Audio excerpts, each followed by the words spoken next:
Have you ever been stuck in motorway traffic? If so, you probably know the feelings of frustration, boredom, and anger.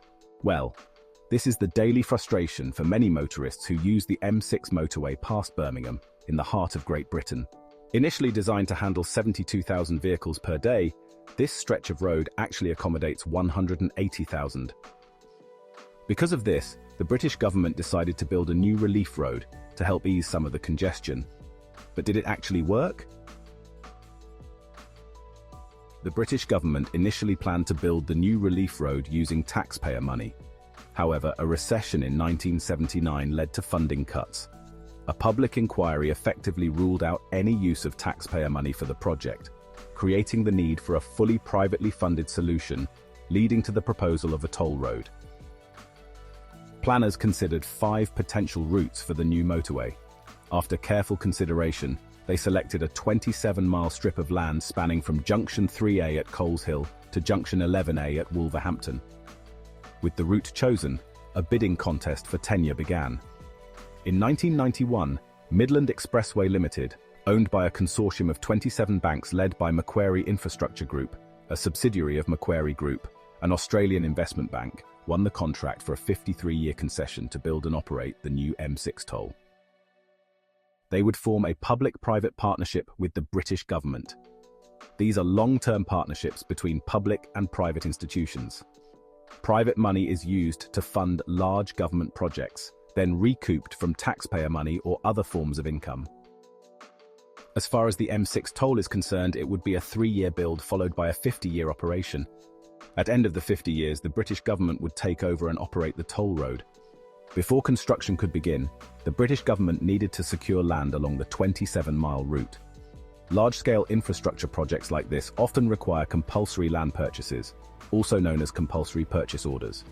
These orders are underpinned by specific legislation that grants authorities the power to acquire land for the greater public good, ensuring essential projects can proceed even when voluntary agreements with landowners cannot be reached. This process begins with a proposal and detailed justification for the land acquisition, followed by public notices and consultations. While the ultimate goal is to improve national infrastructure, the immediate effects often involve displacing residents, disrupting local businesses, and altering community landscapes. This means the loss of homes or land that may have been in families for generations.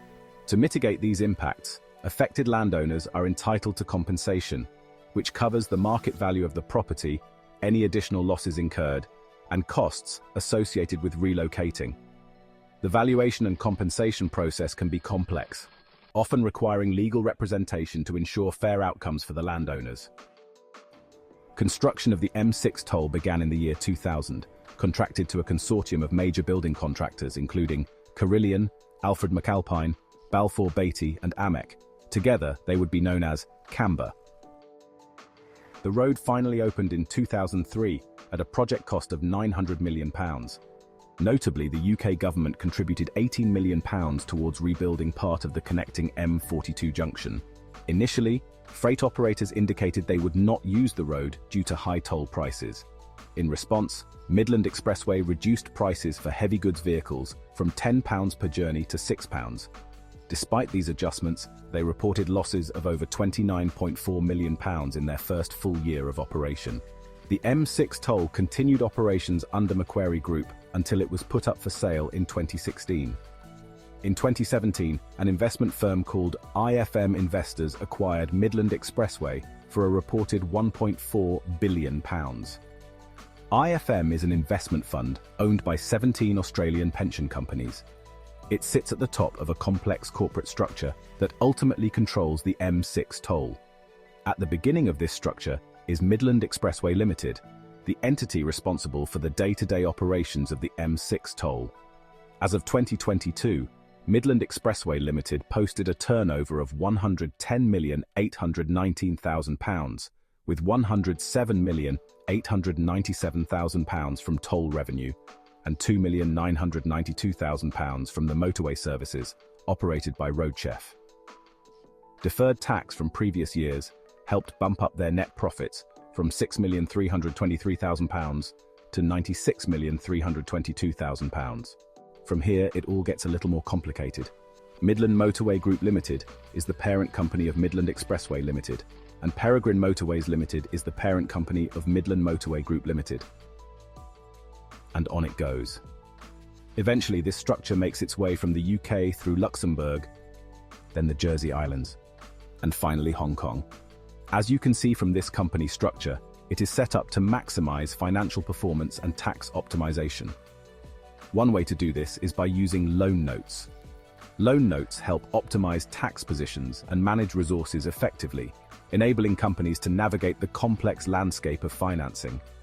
For instance, in 2020, Global Infraco (HKD Limited) issued loan notes worth £790,922,000 to Peregrine Motorways Limited. These loan notes represent a substantial financial obligation. Essentially, Peregrine has borrowed hundreds of millions of pounds, which it must eventually repay with interest. Loan notes aren't just pieces of paper, they represent real financial commitments. Over time, Peregrine accrues interest on these loan notes, such as the £20,130,000 in interest accrued in just 1 year. This interest can be paid to IFM through the group's structure, in cash or converted into additional loan notes, increasing the overall debt. The original amount plus any accrued interest is paid back using real money sourced from toll road revenue or other financial strategies within the group. This infrastructure project is a major source of cash flow, making it a great investment for other companies to diversify their portfolios. In 2023, GLIL Infrastructure Limited purchased an indirect 25% stake in the M6 toll. GLIL Infrastructure was established in 2015 by the Greater Manchester Pension Fund and the London Pension Fund Authority. Also, during 2022, the group purchased £299,000 of support services from 𝐕𝐈𝐃𝐄𝐒 SA, another company controlled by IFM Global Infrastructure Fund. Since we made this video, Midland Expressway Limited have posted their 2023 accounts, showing a turnover of £134,910,000, with a pre-tax profit of £29,732,000. These intricate financial arrangements highlight just how profitable the M6 toll road is. With major debt that needs paying back, it still earns millions of pounds for its operators and partners. But it has done little to relieve pressure on the M6, leaving commuters to still be anxious and frustrated. Thanks for watching, and please, let us know what you think about this project in the comments below.